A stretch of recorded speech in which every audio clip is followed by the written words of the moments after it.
Wawancara napi tanpa izin, Dedi bisa diproses hukum.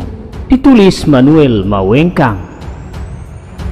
Mantan Menteri Kesehatan Siti Fadila Supari yang diwawancarai oleh Deddy Corbuzier saat dirinya tengah menjalani masa tahanan akibat kasus korupsi ternyata tidak berizin alias ilegal.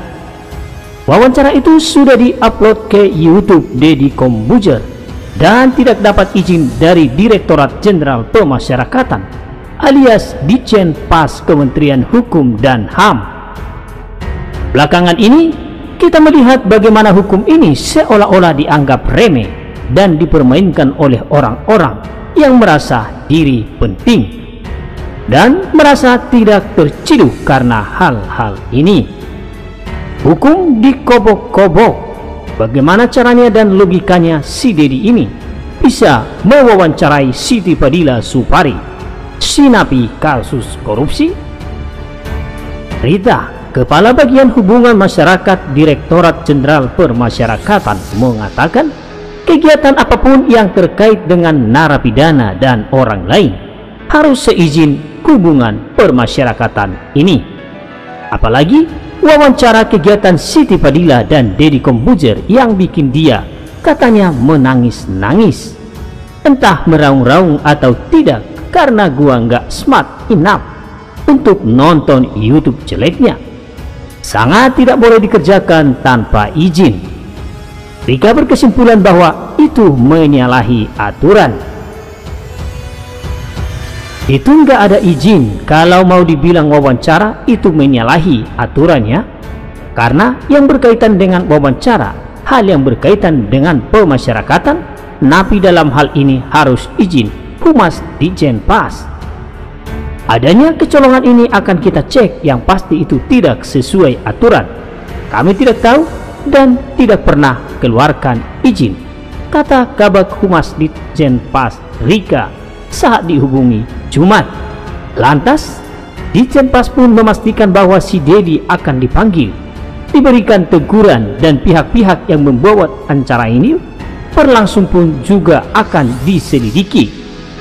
Siti Fadila mantan Menkes pun secara belak-belakan menceritakan tentang konspirasi dan virus COVID-19 di acara YouTube Om Deddy yang pernah dikibuli Anies melihat lab BSL 3 di Jakarta yang ternyata hanya mirip toilet portable di Monas.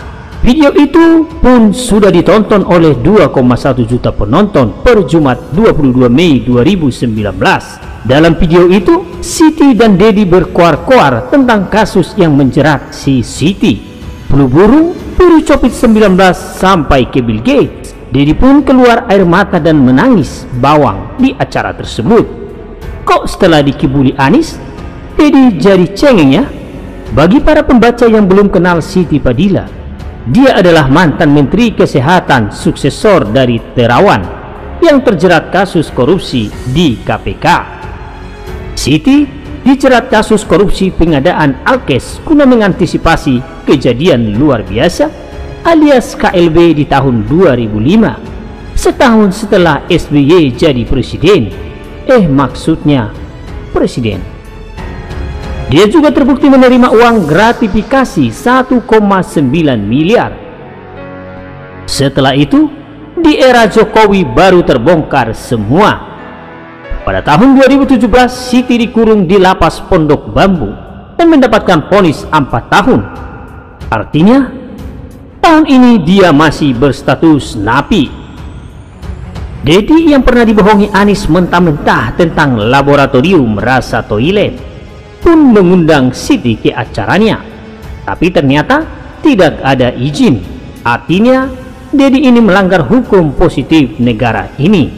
Apakah dengan ini dia bisa dipenjara dan dibotaki seperti Ferdinand Paleka?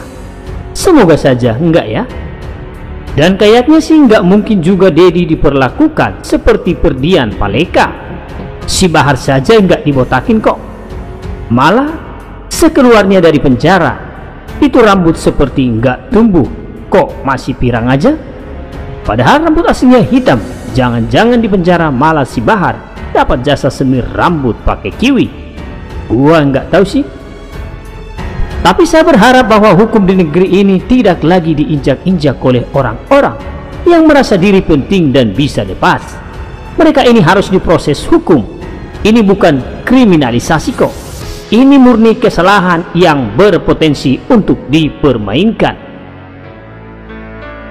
Pak Jokowi mengatakan bahwa negara ini adalah negara hukum. Lantas, jika hukum di negeri ini sudah dipermainkan, mau jadi apa negara ini? Negara ini berbasis hukum. Kalau basisnya sudah dikobok-kobok dan dipermainkan seperti ini, apa jadinya bangsa ini ke depan?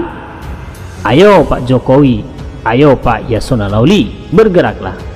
Jangan diam saja melihat Om Deddy ini langgar hukum. Kalau tidak ada izin pasti langgar hukum. Jadi konsekuensinya apa? Ayo, jangan karena dia pendukung Anies, dia bisa bebas ngapain aja dong. Gue yakin sekarang Om Deddy lagi cari-cari bantuan dan siapkan klarifikasi. Percaya deh. Begitulah tuntut.